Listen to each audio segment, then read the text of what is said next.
అదే కాదు అధ్యక్ష, ఈరోజు నేను తమరి ద్వారా చెప్పదలుచుకున్నా, బట్టి విక్రమార్క గారు, దామోదర రాజనరసింహ గారు, వివేక్ వెంకటస్వామి గారు, అడ్లూరి లక్ష్మణ్ గారు, ధనసరి సీత అనసూయ సీతక్క గారు, రామచంద్ర నాయక్ గారు, వేముల వీరేశం గారు, అద్దంకి దయాకర్ గారు, ఇట్లా నేను చెప్పుకుంటూ వెళ్తే ఎంతమంది దళితులకి ఈరోజు ప్రభుత్వంలో అవకాశం వచ్చింది అధ్యక్ష? అంతెందుకు అధ్యక్ష, దళితులను చిన్న చూపు చూసే చంద్రశేఖరరావు గారికి కనువిప్పు కలగాలి, ఆ దళితుడు ముందు చేతులు కట్టుకొని నిలబడాలని తమరిని స్పీకర్గా కుర్చీలో కూర్చోబెట్టినాం అధ్యక్ష.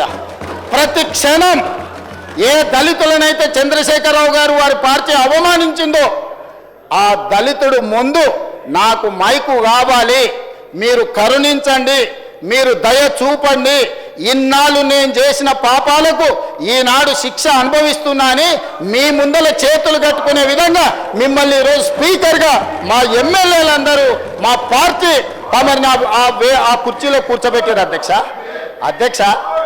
అందుకే ఈరోజు ప్రధాన ప్రతిపక్ష నాయకుడు సభకు వస్తలేడు. ఎందుకంటే ఒక దళితుడు ముందు నిలబడి నేను మైక్ అడగాలనా, ఒక దళితుడు పైన కూర్చుంటే నేను కింద కూర్చోవాలనా, దొరబిడ్డనై ఉండి దళితుడు ముందు కింద కూర్చోవడం ఏంది అని ఈరోజు సభకు రావడం లేదు. అది వారి విజ్ఞత, అది వారి ఆలోచన.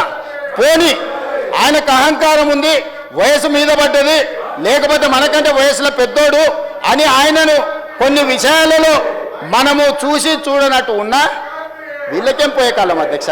ఏం పోయే కాలం? ఇవాళనే ఒకటే చెప్పదలుచుకున్నా, బట్టి విక్రమార్క గారు, అడ్లూరి లక్ష్మణ్ గారు, లేకపోతే వివేక్ గారు, లేకపోతే మా అన్న దామన్న గారు, రామచంద్ర నాయక్ గారు, లేకపోతే వేముల వీరేశం గారు, అద్దంకి దయాకర్కు మేమిస్తే వాళ్ళు ఎవరికి ఇచ్చారు అధ్యక్ష? చంద్రశేఖరరావు గారు, హరీష్ రావు గారు, రామారావు గారు, దయాకర్ రావు గారు, వినోద్ రావు గారు, కవితారావు గారు, సంతోష్ రావు గారు, ఇవన్నీ పుణ్యానికి నామినేటెడ్ పోస్టులు అధ్యక్ష. ఎన్నికల్లో నిలబడి గెలిచొచ్చాడు గురించి నేను మాట్లాడదలుచుకోలే, కానీ ప్రభుత్వ పెద్దగా అధినేతగా, పార్టీ అధినేతగా పెద్దగా నిర్ణయాలు చేసేటప్పుడు ఓ దామోదరరావుకు రాజ్యసభ ఇస్తాడు, ఓ సంతోష్ రావుకు రాజ్యసభ ఇస్తాడు, ఓ వినోద్ రావుకు ఓడిపోతే ప్లానింగ్ కమిషన్ వైస్ చైర్మన్ ఇస్తాడు.